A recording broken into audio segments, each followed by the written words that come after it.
आपण पाहत आहात कृषी द न्यूज. आम्ही आहोत सोलापूर नगर हायवेवर आणि इथून शेकडो दिंड्या पंढरपूर ते प्रस्थान होताना दिसत आहेत. आपल्याला या वारीमध्ये तरुण ते वृद्धापर्यंत आपल्याला मंडळी पंढरपूरला जाताना दिसत आहे. रामकृष्ण हरी मंडळी, आपण कुठून आलात? आम्ही संभाजीनगरवरून आलो. हो का? किती दिवसाची दिंडीचा प्रवास आहे आपल्या?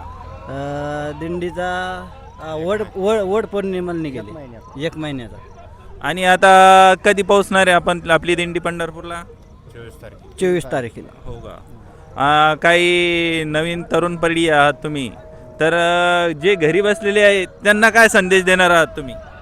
घरी त्याला बी वारीला यायचा आनंद घ्या. पण ते घरी बसून आता सध्या इंटरनेटचा जमाना आहे, टी व्ही वगैरे बघतात आणि वारीच्या बद्दल त्यांना काही हे नाही आहे.